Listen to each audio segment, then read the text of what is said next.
Voici une histoire incroyable sur un jeune pauvre qui va te captiver. Le garçon aux chaussures trouées. Dans un petit village oublié par le temps, niché entre deux montagnes, vivait un garçon nommé Elliot. Il avait à peine 12 ans, portait toujours les mêmes vêtements élimés, et ses chaussures avaient tellement de trous qu'on aurait dit des passoires. Les autres enfants se moquaient souvent de lui. Mais Elliot avait quelque chose qu'il n'avait pas. Un rêve immense.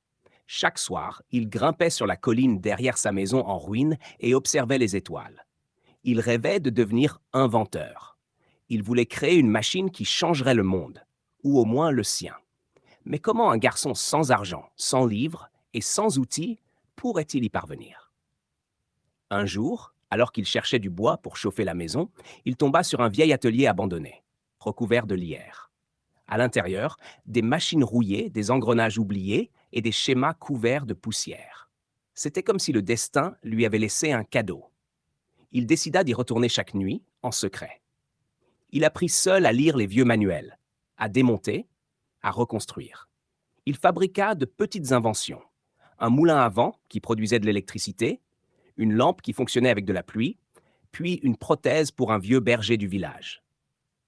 Peu à peu, les gens commencèrent à parler de lui.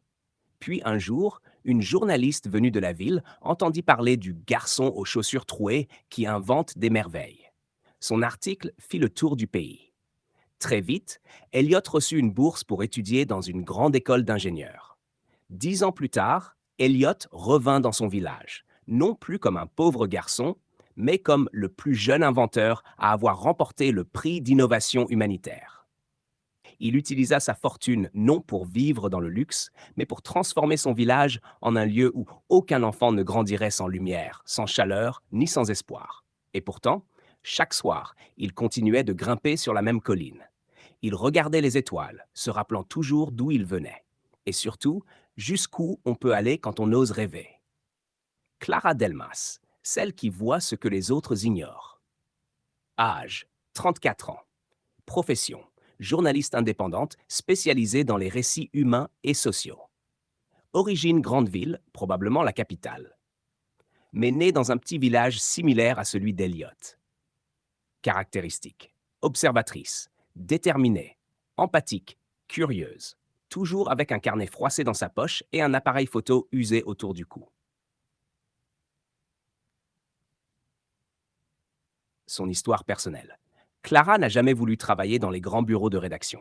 Lorsqu'elle a décroché son diplôme de journalisme, elle a refusé les offres des chaînes télé pour partir sur les routes de campagne à la recherche de vérités invisibles. Pour elle, les grandes histoires ne se trouvent pas dans les gratte-ciel, mais dans les coins oubliés. Elle a grandi dans un petit village de montagne, élevé par ses grands-parents. Elle sait ce que c'est que de ne pas avoir de chauffage l'hiver, de marcher des kilomètres pour aller à l'école, de rêver sans avoir les moyens.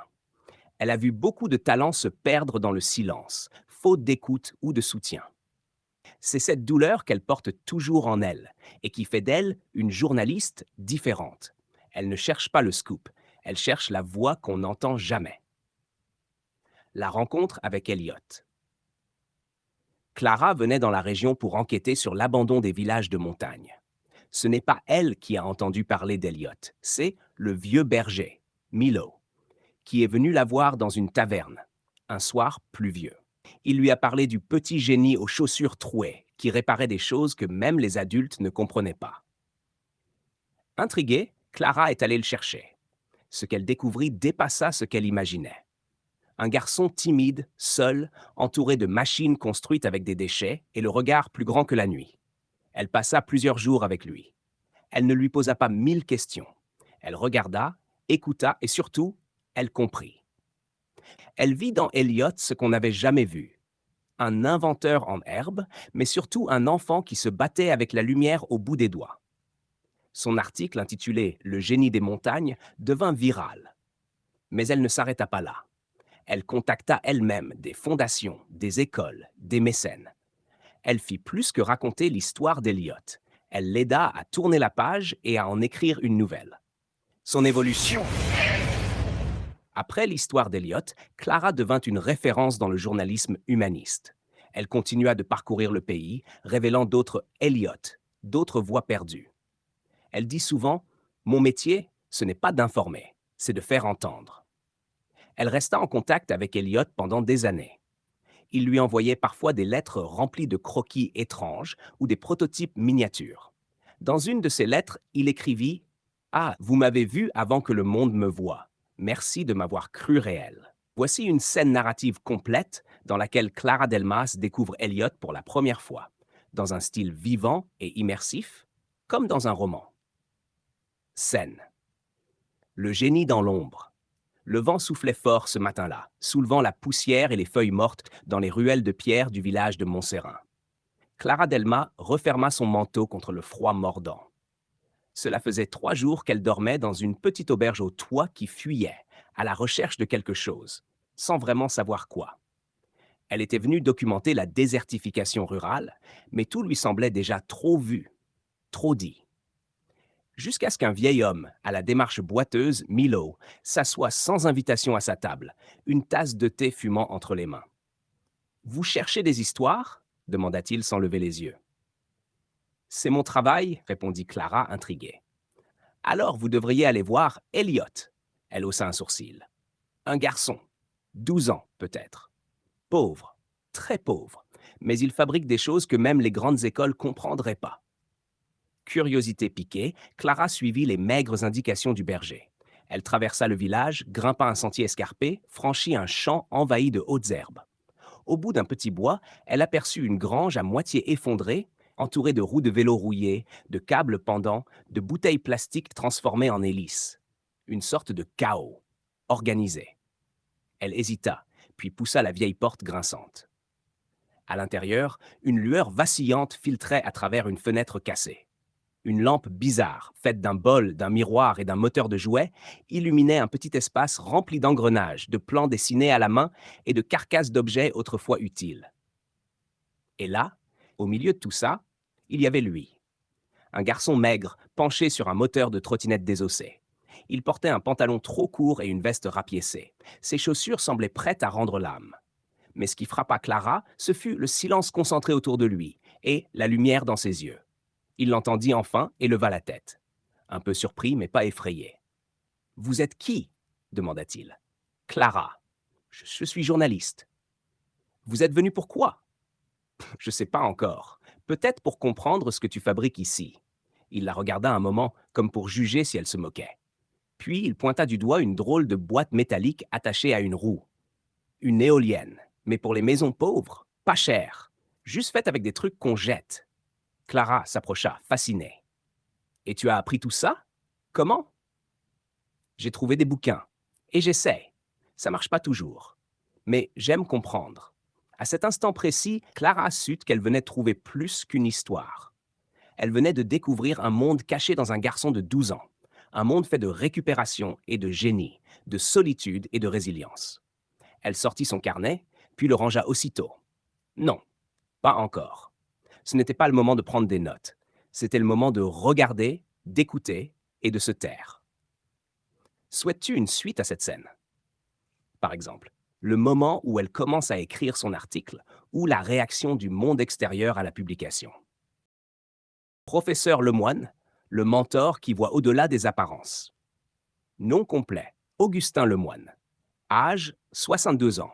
Profession, directeur de l'École nationale d'ingénierie et d'innovation humanitaire. Caractère, exigeant, méthodique, peu démonstratif, mais profondément juste. Il croit que le génie ne se trouve pas dans les notes, mais dans l'élan du cœur et l'audace de l'esprit. Passion secrète. Collectionner des inventions de jeunes anonymes qu'il garde dans son bureau comme des trésors. Son histoire personnelle, bref aperçu. Augustin Lemoine a grandi dans un milieu ouvrier. Il a obtenu son poste à force de rigueur et d'intelligence. Mais malgré sa carrière brillante, il n'a jamais oublié que la connaissance, sans transmission ni compassion, ne vaut rien. Il est réputé pour ses exigences, mais aussi pour sa capacité à reconnaître un talent brut avant tout le monde. Scène, la rencontre avec Elliott. Lieu, bureau du professeur à l'école d'ingénierie. Vaste, lumineux, mur couvert de plans techniques, trophées, mais aussi d'objets faits main. Le bruit du vieux moteur bricolé tournait encore dans le hall. Elliot, timidement, entra dans le bureau. Son carnet de croquis tremblait un peu dans sa main. Le professeur Lemoine leva à peine les yeux de ses papiers. C'est vous, Elliot? Oui, monsieur. Il observa le garçon de la tête aux pieds. Des vêtements simples, mais un regard incroyablement vif. Il pointa du doigt la petite boîte métallique que Clara, la journaliste, lui avait montrée en vidéo. C'est vous qui avez fabriqué ça? Une éolienne de fortune qui recharge une batterie à partir de pièces d'imprimante? Elliot hocha la tête. Le moine resta silencieux. Il se leva lentement, s'approcha d'une étagère. Il en sortit un vieux moteur en bois. J'avais 10 ans quand j'ai fait ça, dit-il. C'était nul, ça n'a jamais fonctionné. Il regarda Elliot dans les yeux. La vôtre fonctionne. Avec presque rien. Vous n'avez pas besoin de diplôme pour me le prouver, Elliot. Vous avez juste besoin d'un atelier et de temps. Elliot ouvrit les yeux en grand. Il n'osait pas comprendre. Vous m'acceptez dans votre école? Non, dit le moine en souriant. Je vous offre une bourse complète. Et un défi. Un défi? Montrez-moi que vous pouvez changer le monde sans le copier. Le silence dans la pièce était dense. Puis Elliot sourit pour la première fois.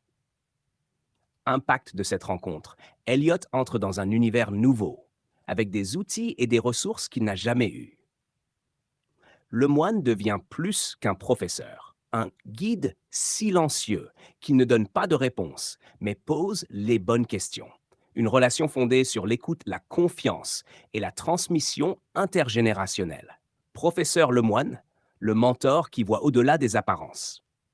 Nom complet, Augustin Lemoine. Âge, 62 ans. Profession, directeur de l'École nationale d'ingénierie et d'innovation humanitaire.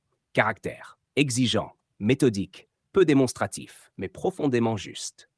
Il croit que le génie ne se trouve pas dans les notes, mais dans l'élan du cœur et l'audace de l'esprit. Passion secrète. Collectionner des inventions de jeunes anonymes qu'il garde dans son bureau comme des trésors. Son histoire personnelle, bref aperçu. Augustin Lemoine a grandi dans un milieu ouvrier. Il a obtenu son poste à force de rigueur et d'intelligence. Mais malgré sa carrière brillante, il n'a jamais oublié que la connaissance sans transmission ni compassion ne vaut rien. Il est réputé pour ses exigences, mais aussi pour sa capacité à reconnaître un talent brut avant tout le monde. Scène, la rencontre avec Elliot. Lieu, bureau du professeur à l'école d'ingénierie. Vaste, lumineux, mur couvert de plans techniques, trophées, mais aussi d'objets faits main. Le bruit du vieux moteur bricolé tournait encore dans le hall. Elliot, timidement, entra dans le bureau. Son carnet de croquis tremblait un peu dans sa main. Le professeur Lemoine leva à peine les yeux de ses papiers. C'est vous, Elliot? Oui, monsieur. Il observa le garçon de la tête aux pieds. Des vêtements simples, mais un regard incroyablement vif. Il pointa du doigt la petite boîte métallique que Clara, la journaliste, lui avait montrée en vidéo. C'est vous qui avez fabriqué ça? Une éolienne de fortune qui recharge une batterie à partir de pièces d'imprimante? Elliot hocha la tête. Le moine resta silencieux. Il se leva lentement, s'approcha d'une étagère. Il en sortit un vieux moteur en bois. J'avais 10 ans quand j'ai fait ça, dit-il. C'était nul, ça n'a jamais fonctionné. Il regarda Elliot dans les yeux. La vôtre fonctionne. Avec presque rien. Vous n'avez pas besoin de diplôme pour me le prouver, Elliot. Vous avez juste besoin d'un atelier et de temps.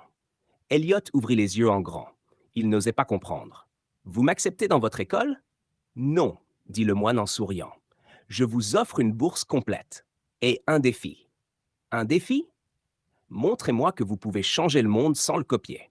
Le silence dans la pièce était dense. Puis Elliot sourit pour la première fois.